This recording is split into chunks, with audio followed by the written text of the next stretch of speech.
Welcome to Donmar TV News Channel. Okay, magandang hapon po sa inyong lahat. It's 12:30 in the afternoon here in the Philippines. At ibabalita natin ngayon itong nangyari kahapon, itong mga jail officers sa panahon ni General Bantag ay nagrereklamo na laban kay General Bantag na binugbog di umano, tinorture sila at pinagbabantaan raw sila ni General Bantag. Okay? Yan ang pag-uusapan natin ngayon. Matindi yan na akusasyon. Pero bago natin yan itatalakay itong topic na to, help me na i-like at i-share itong video natin para kakalat ito sa taong bayan, guys. Okay? Sa Facebook at sa YouTube. Okay? Sabay-sabay tayong mag-like and share. 1, 2, 3, go! Thank you very much. And also guys, itong Donmar TV sa Facebook at sa YouTube, please consider na i-subscribe at i-follow para lagi kayong updated sa mga balita na kagaya nito. Okay? Sabay-sabay tayong mag-follow and subscribe. Donmar TV, 1, 2, 3, go! Thank you very much. Punta na nga tayo dito sa topic natin na mga jail officers nagrereklamo na dito kay General Bantag. Ang tanong, bakit ngayon lang sila nagrereklamo? No? Humarap na sila sa media kahapon. Okay? Ito mga jail officers na ito, they are from Iwahig Prison Penal Farm. Okay? So, nagrereklamo sila laban kay General Bantag. No? Pinagbabantaan raw sila ni General Bantag, binugbog raw sila ni General Bantag. Yan ang sabi nila.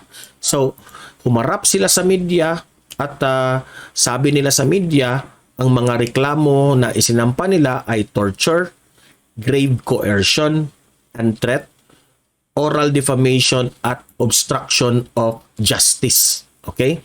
Yan ang reklamo nila laban kay General Bantag, no? At hindi lang si General Bantag ang kanilang kakasuhan, meron pa raw na 11 na officials ng Bucor na kasali dito, no? Na inabuso sila, no? Iba yung kay General Bantag na binugbog, no? Hindi ko pa alam kung ano ang ikakaso nila sa iba pang 11 na officials na yan, no? Sabi nila na si Bantag raw mismo ang nangbugbog sa kanila, no? Sabi ng mga complainant, itong mga jail officials, jail officers na ito, no? While binugbog sila, present raw itong si Chuck Lag, no? That's part of the 11 na iko-complain nila. Itong si Chuck Lag raw at si Ricardo Zulueta. Okay? Na alam naman natin itong si Ricardo Zulueta rin ay kinasuhan rin dito sa nangyari kay Percy Lapid together with General Bantag. Pati rin dito kasama dito si Ricardo Zulueta, no? Nakita raw sa mga mata nilang Ricardo Zulueta di umano, no? At itong si Chuck Lag while binugbog sila ni General Bantag. Okay? So, ang tanong ngayon, bakit sila binugbog? Okay? So, tinanong sila ng media, bakit sila binugbog? At ito yung statement nila while humarap sila sa media. No, itong mga jail officers na ito, no? Sabi nila, itong si Kanha, no, isa sa mga jail officers, si Kanha raw ang nagbulgar sa isang anti-illegal drug operation na ikinagalit ni General Bantag, no? Kaya na-discarril yung kanilang operation dahil ibinulgar nitong si Kanha, no? Okay, yan ang tanong natin mamaya kung anong anong connect ni Kanha diyan, bakit niya ibinulgar, no? So, ito raw si Kanha, ibinulgar.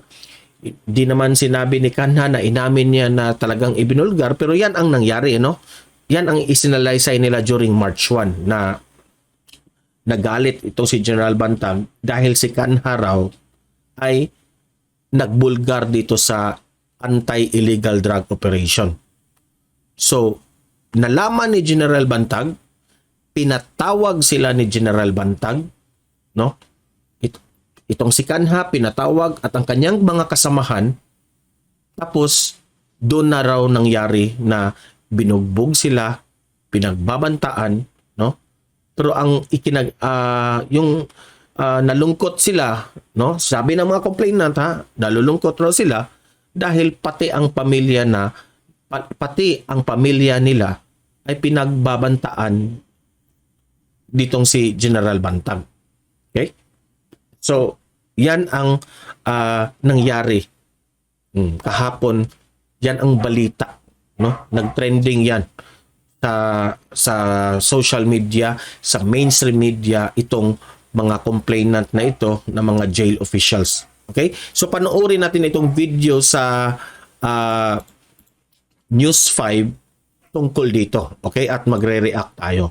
Jail officers mula sa Iwahig Prison and Penal Farm ang nambugbog umano sa kanila na si dating Bucor Chief Gerald Bantag.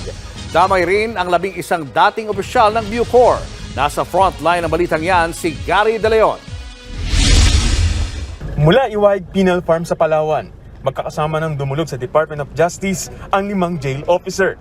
Yan ay para maghain ng patong-patong na reklamong torture, grave coercion and threat, oral defamation at obstruction of justice laban kay suspended Bureau of Correction Chief Gerald Bantag at sa 11 pang opisyal ng Bucor. Nakaranas daw sila ng kalupitan sa kamay mismo ni Bantag. Personal na si General Bantag ang nambugbog sa mga complainants, lahat sila. In the presence of Chaklag and Sulweta at yung mga siyam na iba pang respondents. Hindi nila pinigilan si Bantag. Ayon sa isa sa mga complainant na si Correction Officer 2, Richie Canha, March 1, 2020, pinagbubugbog daw ni Jefferson Bonas ang grupo ni Canha. Inakasuhan sila ni Bonas na sila ang nagbulgar sa pagkakakinanlan ng asset sa anti-illegal drug operation ng Bucor kaya nadiskarya lang isa nilang operasyon. Kinabukasan, ipinatawag ni Bantag si Canha at 5 kasamahan niya sa New Bilibid Prison. Pagpasok sa opisina ni Bantag, pinalinya raw sila at dito na sinaktan. Tinanong niya kami kung ano mga pangalan namin hanggang sa nakaabot sa akin. Nung ako na po magsasalita, yun po yung sinabi sa akin ni Bantag, huwag ka na magsalita. Kilala na kita. Sabay, unday po ng saksak sa akin. Habang sinasaktan ng 6 na jail officer, nanonood lang daw sina dating Bucor Deputy Director General Gabriel Chaklag at dating Bucor Deputy Security Officer Ricardo Sulweta. Ang pinakanapuruan daw ng pananakit, si Canha. Pagkatapos niyan, pinagbantaan ni Bantag ang mga biktima. Sabi daw ni Bantag, lalo ayon doon sa complaint, kung gusto nyo, dadalhin ko yung mga asawa ninyo rito sa harap ninyo. Okay lang sana kung kami lang eh. Pero yung isama pa pati yung pamilya namin, sasabihin niya pa sa amin na gusto nyo, pagdudukutin ko pa yung mga pamilya ninyo. Kahit mahirap yung pagdadaanan natin, ilaban natin to. Bukod kina Bantag, Chaklag, Sulweta at Bonas, damay rin sa reklamo ang 8 pang personnel ng Bucor. Sinusubukan pa namin kunan ng reaksyon si Bantag at iba pang sangkot. Nagbabalita mula sa... Okay. So, yun ang balita kahapon. So, ang unang tanong dito, no? Kapani-paniwala ba itong mga complainant na ito? Yan kasi ang una nating taong bayan, mga mamayang Pilipino. Yan kasi ang unang tanong natin, no? So, sa sitwasyon ngayon, itong si General Bantag ay hindi pa nagsalita tungkol dito. So, hindi pa tayo makapag-judge dito kung totoo ba ito o hindi. O akusasyon lang ito ng mga jail officials. Okay? Na alam naman natin itong si General Bantag, no? Dating leader dyan sa Bucor, no? Na ito ay inappoint ni former President Duterte natin.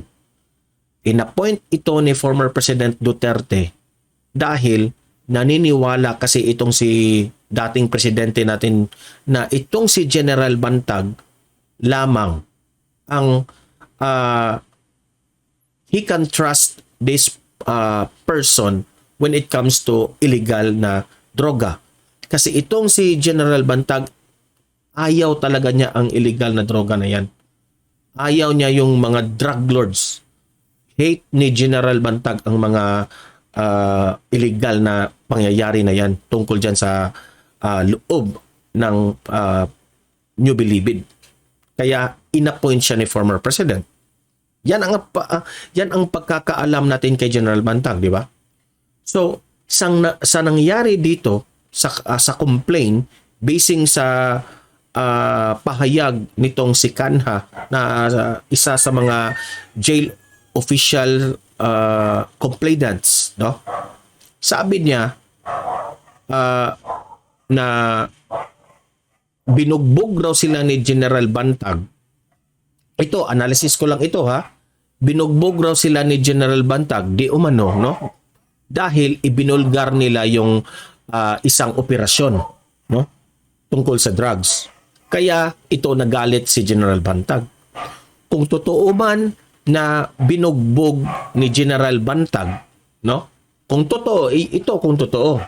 Talagang masasabi ko na bakit kung totoo man na binugbog, baka lang ito ha, ito analysis ko ito. Baka totoo. Yan ang tanong, bakit mo ibinulgar ang isang drug operation na that should be kept silent? That should be kept private.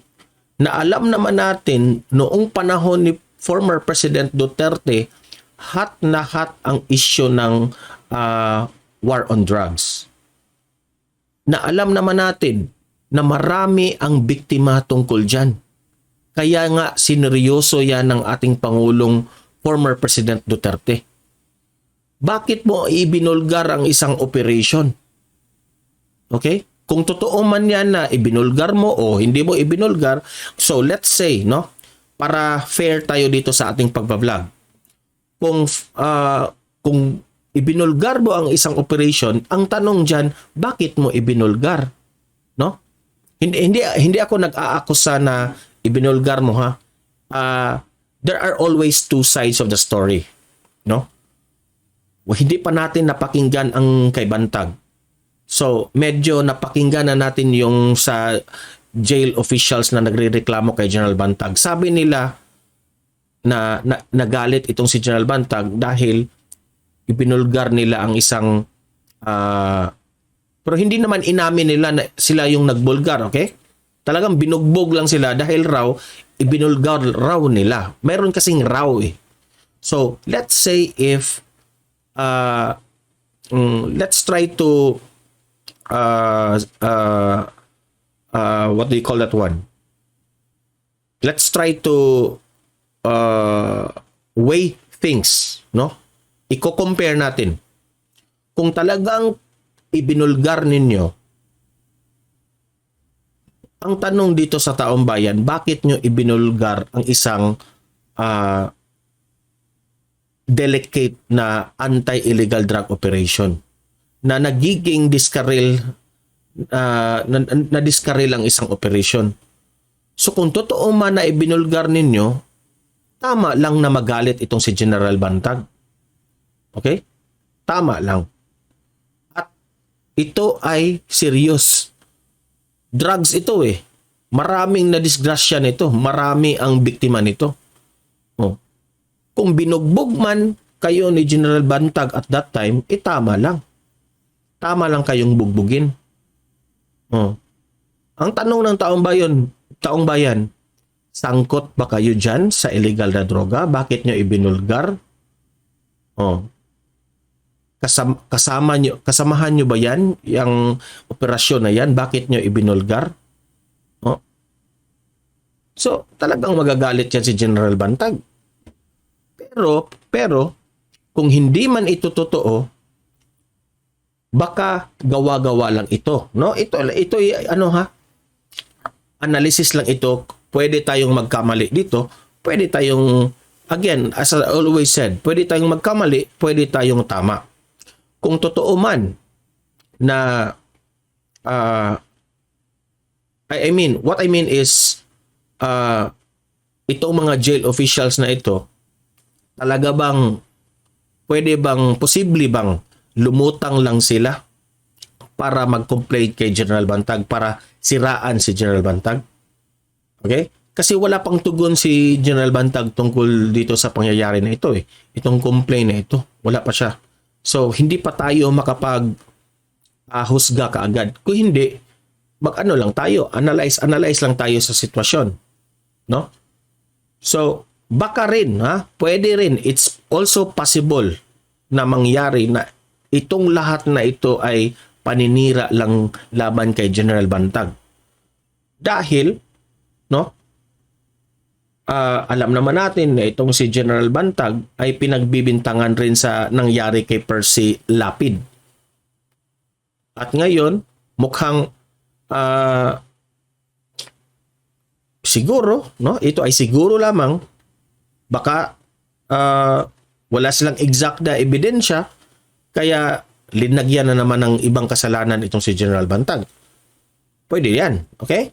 So itong mga jail officials na ito, tanong lamang ng taong bayan, sino ba ang tumulong sa inyo na malalaking officials para may guts kayong humarap ng media, may guts kayong mag-complain laban kay General Bantag? Kasi it's a matter of credibility. Hindi maiiwasan ng taong bayan na magtanong, bakit ngayon lang kayo nag-complain? Matagal na pala ito. 'Di ba? Yung complain nyo ngayon, kung nag-complain kayo noon, wala namang nagkaiba, 'di ba? There's no difference. Presidente natin si Duterte noon, at ngayon si Presidente Bongbong Marcos, kung noon kayo nag-complain at ngayon wala, okay lang. Para sa akin, walang magkaiba. Ang tanong lang, bakit ngayon lang kayo nag-complain? Di ba? Gusto nyo bang sakyan ang panahon na itong si General Bantag ay inakusahan ngayon tungkol dito kay Percy Lapid? Di ba? So, marami ang magiging speculations dito. So, sa akin lang, no? Maghintay lang tayo kung ano ang sasabihin ni General Bantag tungkol dito. Ang mga tanong natin dito, totoo bang binugbog ni General Bantag? Totoo bang ibinulgar ni Kanha, grupo ni Kanha itong operasyon? Totoo ba yan? O hindi nyo ibinulgar, pinagbibintangan lang kayo ni General Bantag? Marami tayong posibleng tanong. Kasi hindi tayo pwedeng mag-akusa, hindi tayo pwedeng magbintang ngayon dahil ito lahat ay puro statement lamang. So, walang bisa ang isang statement if wala kayong pinanghahawakan na ebidensya. Okay? Yan ang sabi ni Kanha, ibinulgar niya. So, ibinulgar raw, no? Pinagbibintangan sila na ibinulgar raw niya ang isang operasyon. So, baka totoo ito na ibinulgar niya. Di ba? Yan ang baka lang. O, inamin ba ni Kanha na talagang ibinulgar niya ang isang operasyon ng droga kaya nagalit itong si Bantag? Yan, marami tayong tanong dito eh. Kailangan ito ng mga mabibigat na ebidensya itong mga statement na ito. So, hintay lang tayo kay General Bantag kung ano ang kanilang galaw sa kanilang lawyer at magsasalita itong si General Bantag laban dito sa mga complainant ng jail officials. Okay? So, kayong mga audience ko dito, maniniwala ba kayo na itong si General Bantag ay nambugbog dito sa mga jail officials, mga complainant na ito? Naniniwala ba kayo? Naniniwala ba kayo na naggalit itong si General Bantag dahil ibinulgar ang isang illegal na anti-illegal drug operation? Kaya sila binugbog? Yan ang mga tanong. O naniniwala ba kayo na posibleng itong mga complainant na ito ay ginamit lamang para siraan itong si General Bantag? At kung ginamit man sila, sino ang behind dito sa mga complainant na ito? Dahil ba sinakyan ang isang mga trending na balita na itong si General Bantag ay isa ring suspect dito sa nangyari kay Percy Lapid? Okay? Yan ang mga tanong na hindi natin masagot kung hindi analyze lang tayo dito. Hindi ko pinapanigan si General Bantag, hindi natin papanigan itong mga complainants na ito. O hindi, hintay lang tayo sa investigasyon, maghihintay tayo sa statement ni General Bantag. No? Kayong mga jail guards na nagko-complain ngayon, kung nasa tama man kayo ng pagtatrabaho nyo, kodo sa inyo, saludo ako sa inyo. Ngunit, if ginamit lang kayo, no, ng mga malalaking officials para siraan itong si General Bantag dahil hot na hot itong bangayan ngayon, wala tayong magagawa dyan, kundi ano kayo, bamanatan kayo ng mga taong bayan dyan. Okay? So for now, maghihintay tayo dito sa itong developing story na ito kasi puro lang ito media na humarap, no? Wala pang exact na mga details, wala pa silang exact na mga ebidensya. Okay? So kayong mga audience ko dito, libre kayong mag-comment, mag-react kung ano ang masasabi nyo tungkol sa pangyayari na ito. Okay? So guys, hanggang dito na lang itong video na ito. See you in my next video. God bless everyone.